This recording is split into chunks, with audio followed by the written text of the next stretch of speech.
अरे ओ महारानी, यहाँ बेड पर बैठे बैठे आराम करना बंद कर। हम तुझे यहाँ आराम फरमाने के लिए नहीं लेकर आए हैं, इसलिए जा और किचन में रखे सारे गंदे बर्तन साफ कर, क्योंकि मैंने काम वाली बाई को आज से निकाल दिया है। अब से घर का सारा काम तू करेगी। लेकिन माँ जी, मैं घर का सारा काम कैसे कर सकती हूँ? मुझे तो कुछ दिखाई ही नहीं देता। अरे तुझे दिखाई नहीं देता तो मैं क्या करूँ? ससुराल में तो हर किसी को काम करना ही पड़ता है, फिर चाहे वो अंधी हो या लंगड़ी। उसी समय वहाँ पर वानी की नंद स्वीटी आती है और कहती है, और नहीं तो क्या भाभी, ये तुम्हारा ससुराल है, मायका नहीं, जो तुम यहाँ आराम से बैठकर रोटियाँ तोड़ोगी। इसलिए यहाँ रहना है तो काम तो करना ही पड़ेगा। स्वीटी, मुझे भी कोई शौक नहीं है बैठने का, लेकिन ऊपर वाले ने मुझे बनाया ही ऐसा है कि मैं कुछ करना भी चाहूँ तो नहीं कर सकती, क्योंकि मैं कुछ देख ही नहीं सकती।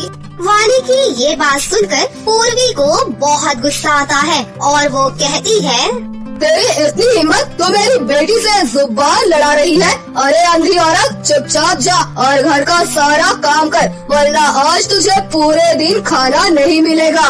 अपनी सास की ऐसी कड़वी बातें सुनकर वानी को बहुत बुरा लगता है, इसलिए वो चुपचाप उठकर लड़खड़ाते हुए रसोई में जाती है और गंदे बर्तनों को अपने अंदाज से साफ करने लगती है। लेकिन उसे कुछ दिखाई ही नहीं दे रहा था, जिस वजह से कांच की कुछ प्लेट नीचे गिरकर टूट जाती है और टूटने की आवाज सुनकर पूर्वी जल्दी से रसोई में आती है और कहती है, हे ऊपर वाले, इस अंधी ने तो मेरी इतनी महंगी डिनर की प्लेट तोड़ दी। अरे अब इसका पैसा क्या तेरा बाप भरेगा?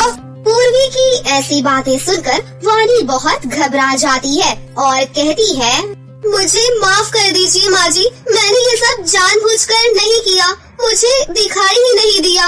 उसी समय वहाँ पर वानी की नंद स्वीटी भी आ जाती है और वो कहती है, देख लिया ना माँ, इस अंधी औरत को अपने घर की बहू बनाकर, अरे ये तो आए दिन कोई न कोई चीज का नुकसान करती ही रहेगी, इसलिए आज तो इसे सबक सिखाना ही होगा। इतना कहकर स्वीटी चिमटे को गरम करके वानी के हाथों पर लगा देती है और वानी दर्द से चिल्ला उठती है। और ऐसे ही हर रोज वानी पर दोनों माँ बेटी मिलकर अत्याचार करती रहती है। तभी एक दिन जब वानी योगेश को इन सारी बातों के बारे में बताती है, तो योगेश उसका साथ देने की बजाय अपनी माँ और बहन का पक्ष लेने लगता है। और इस दिन वानी को पता चल जाता है कि यहाँ हर कोई उसका दुश्मन है, कोई भी उसका हमदर्द नहीं है। और उस दिन से वानी के ऊपर वो लोग पहले से भी ज्यादा अत्याचार करना शुरू कर देते हैं। और ऐसे ही कुछ दिनों के बाद योगेश अपनी माँ से कहता है, माँ, मैं आपकी शर्त के अनुसार उस अंधी लड़की से शादी करने के लिए तैयार हो गया था, लेकिन आपको तो पता है ना कि मैं किसी और से प्यार करता हूँ और अब मैं उससे शादी करना चाहता हूँ। मुझे पता है बेटा, लेकिन तुझे शादी करने से पहले इस अंधी वानी का कुछ करना होगा। उसी समय स्वीटी कहती है, भैया मेरे पास इसके लिए भी एक बहुत अच्छा आइडिया है, आप कहो तो मैं बताऊं? इतना कहकर स्वीटी सबको अपना आइडिया बताती है और उसका आइडिया सुनकर योगेश बहुत खुश हो जाता है। और अगले दिन सुबह वानी को जू में घुमाने के बहाने वो वानी को एक घने जंगल में लेकर जाता है, जहाँ कई सारे जंगली जानवर रहा करते थे। लेकिन तभी वानी को वहाँ पर कुछ ठीक नहीं लगता और वो कहती है, सुनिए, ये आप मुझे कहाँ लेकर आए हो? यहाँ तो बहुत सन्नाटा है, क्या यहाँ पर कोई इंसान नहीं है क्या? अरे ये तुम कैसी बातें कर रही हो? यहाँ पर तो कितने सारे लोग हैं, लेकिन जब तुम्हें दिखाई ही नहीं देता तो तुम्हें कैसे पता चलेगा? इसलिए तुम बस यहीं पर रुको, मैं अभी आता हूँ। इतना कहकर योगेश वहाँ से चला जाता है और वानी बेचारी जंगल के बीचों बीच अकेली खड़ी होती है। और ऐसे ही देखते शाम हो जाती है, लेकिन योगेश अभी तक वापस नहीं आता। तो वानी बहुत ज्यादा घबरा जाती है और जोर जोर से रोने लगती है और कहती है, हे ऊपर वाले, ये क्या हो रहा है और क्यों मेरे पति मुझे यहाँ छोड़कर चले गए? क्योंकि मैं अंधी हूँ, लेकिन इसमें मेरी क्या गलती है? जब आपने मुझे बनाया ही ऐसा है। वानी ये सब सोचकर जोर जोर से रोने लगती है कि तभी उसके पास एक छोटी बच्ची रोते हुए आती है और कहती है, दीदी मेरे हाथ में चोट लग गई है, मुझे बहुत दर्द हो रहा है, प्लीज मेरी मदद कीजिए। उस बच्ची की आवाज सुनकर वानी अपना दुख भूलकर उसकी मदद करने लगती है। तभी वो अपनी साड़ी में से कपड़ा फाड़कर उस बच्ची के हाथ पर बांध देती है, जिसके बाद वो बच्ची अचानक से एक सुंदर सी परी में बदल जाती है और कहती है, वानी तुम एक बहुत ही अच्छी इंसान हो, इसलिए मैं बस तुम्हारी परीक्षा ले रही थी और तुमने ये साबित कर दिया कि अगर इंसान किसी की मदद करना चाहे तो उसे आँखों की जरूरत नहीं पड़ती, बल्कि उसका मन अच्छा होना चाहिए। इसलिए अब मैं तुम्हारी मदद करना चाहती हूँ, तो बताओ तुम्हें मुझसे क्या चाहिए? मैं आपसे बस इतना चाहती हूँ कि आप मेरी इन अंधी आँखों को ठीक कर दीजिए, जिससे मैं भी इंसानों का असली चेहरा देख सकूं। वानी के इतना कहते ही परी उसे अपनी जादुई शक्तियों से एक जादुई लहंगा देती है और कहती है, ये लो वानी, ये एक जादुई लहंगा है, इसे पहनते ही तुम्हारी आँखों की रोशनी वापस आ जाएगी और तुम्हारे ऊपर आने वाली सारी मुसीबतों से ये तुम्हारी मदद करेगा। उस परी के इतना कहते ही वानी वो जादुई लहंगा पहन लेती है और उस लहंगे को पहनते ही वानी की आँखों की रोशनी वापस आ जाती है और वो बहुत ज्यादा खुश हो जाती है। फिर वो परी का धन्यवाद करके अपने घर वापस आ जाती है, लेकिन घर पहुंचते ही वो देखती है कि उसके पति ने किसी दूसरी लड़की से शादी कर ली है और वो लोग भी वानी को जिंदा देखकर बहुत ज्यादा हैरान हो जाते हैं। अरे मनहूस, तो वापस कैसे आ गई? तुझे तो मेरा बेटा जंगल में छोड़कर आ गया था ना? उन सब की ये बातें सुनकर वानी मुस्कुराते हुए कहती है, मुझे पता है कि तुम लोग मुझे मारना चाहते थे और तुमने ये शादी भी पैसों के लालच में आकर की थी, लेकिन अब मुझे सब कुछ पता चल चुका है और अब मैं सब कुछ देख भी सकती हूँ, इसलिए अब मैं तुम लोगों को नहीं छोड़ूंगी। वानी की ये बातें सुनकर वो लोग जोर जोर से हंसने लगते हैं, पर वो लोग जैसे ही वानी को मारने के लिए आगे बढ़ते हैं, वैसे ही वानी के जादुई लहंगे से बिजली के झटके निकलने शुरू हो जाते हैं और बिजली के झटके लगने की वजह से वो लोग वहीं पर अपना दम तोड़ देते हैं, जिसके बाद वानी को उन लोगों से आजादी मिल जाती है और फिर वो अपने माता पिता के पास आकर हंसी खुशी से उनके साथ रहने। गाँव में जानवी नाम की एक लड़की रहती थी। वो अपनी माँ कल्याणी देवी के साथ रहती थी। उनके घर में और कोई भी नहीं था। जानवी जब छोटी थी तब उसके पापा की मृत्यु हो गई थी। उसके पापा के चले जाने के बाद उनके घर में कमाने वाला कोई भी नहीं था, जिसके बाद जानवी घर में ही सिलाई का काम करने लगी। सिलाई करके वो जो भी पैसे कमाती थी उससे उनका घर चलता था। जानवी बहुत मोटी थी और उसके चेहरे पर बहुत सारे दाग धब्बे थे। पैसों की कमी के चलते जानवी अपना ध्यान ठीक से नहीं रख पाती थी और सब लोग उसे चिढ़ाते रहते थे। एक दिन जानवी स्कूल जा रही थी कि तभी रास्ते में उसे उसकी स्कूल की सहेलियां मिल जाती हैं और वो कहती हैं, अरे मोटी, इतना लेट क्यों घर से निकली है? तुझे अब तो 2 दिन लग जाएंगे स्कूल पहुंचने में। अरे नहीं, इसको तो ट्रक से जाना चाहिए। तभी वहाँ पर जानवी की चचेरी बहन पल्लवी आ जाती है। पल्लवी का घर जानवी के घर के पास ही था और वो लोग बहुत अमीर थे, लेकिन पल्लवी के घर वाले जानवी और उसकी मम्मी की बिल्कुल भी मदद नहीं करते थे और पल्लवी भी बहुत घमंडी लड़की थी। वो भी हमेशा जानवी का मजाक उड़ाती थी। अरे तुम लोग इसको ऐसे मत बोलो, अगर ये गुस्सा हो गई तो जमीन में छेद कर देगी। ये कहकर वो लोग जोर जोर से हंसने लगती हैं। जानवी उन लोगों को कुछ भी नहीं कहती और अपने घर वापस जाकर वहाँ बैठकर रोने लगती है। हे ऊपर वाले, आपने मुझे ऐसा क्यों बनाया? इसमें मेरी क्या गलती है कि हर कोई मेरा मजाक उड़ाता है? बेचारी जानवी रोते रोते वहीं सो जाती है। सब लोगों के मजाक उड़ाने की वजह से वो अंदर से टूट जाती है और घर से बाहर निकलना बंद कर देती है। जानवी की ये हालत देखकर उसकी माँ सोचती है, लगता है जानवी किसी चीज से बहुत परेशान है। कितने दिन हो गए वो घर से बाहर नहीं निकली। अगर ऐसा ही चलता रहा तो मेरी बेटी बीमार हो जाएगी।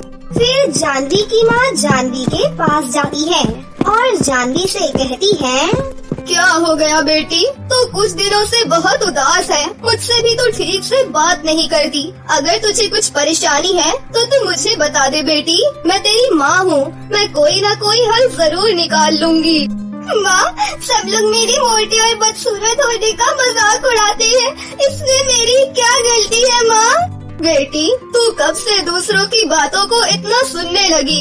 लोग तो कहेंगे ही। लोगों का काम ही है कहना। लेकिन माँ, पल्लवी तो मेरी बहन है ना, वो भी मेरा मजाक उड़ाती है।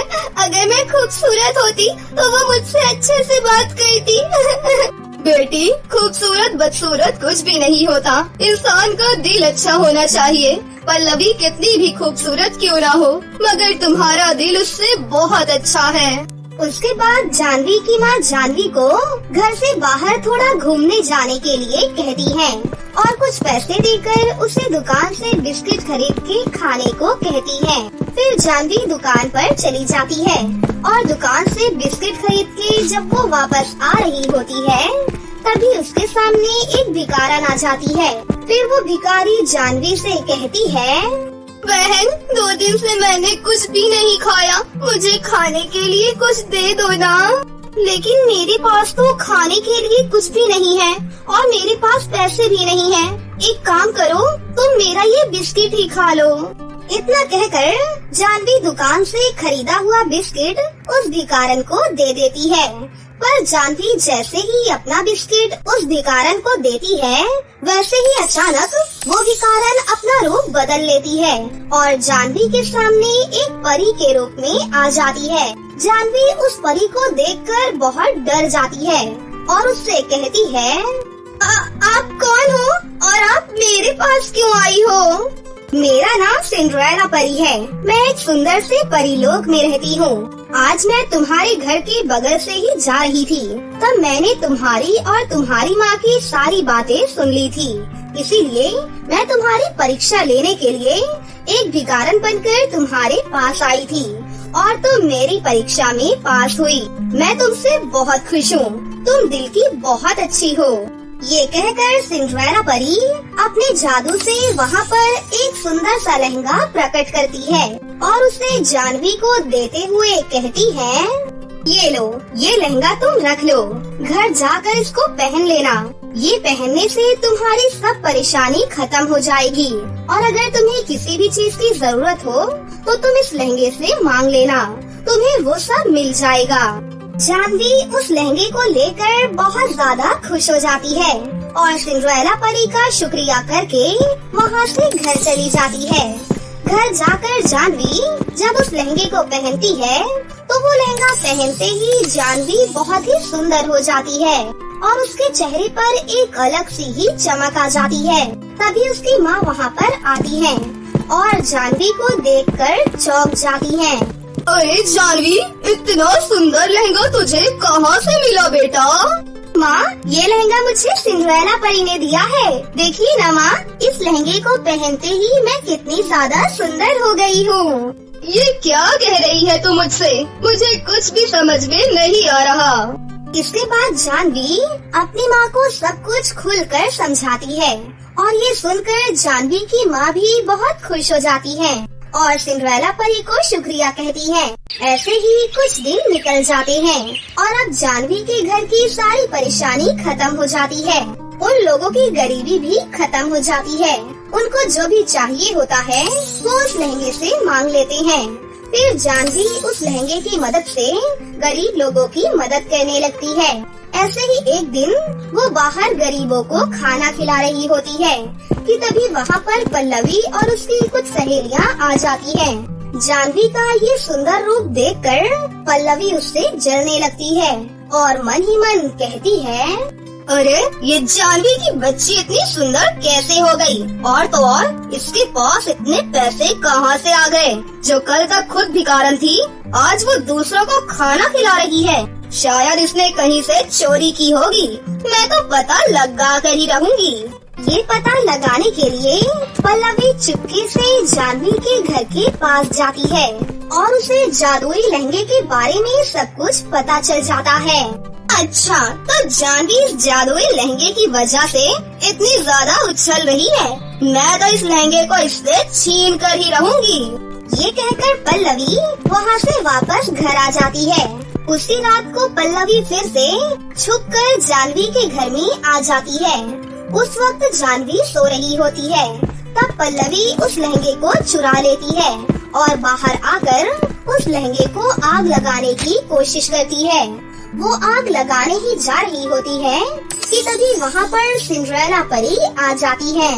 लालची लड़की, तेरी इतनी हिम्मत कैसे हुई कि तूने जानवी का लहंगा चुराया? आज तो तुम मेरे हाथों से नहीं बचोगी।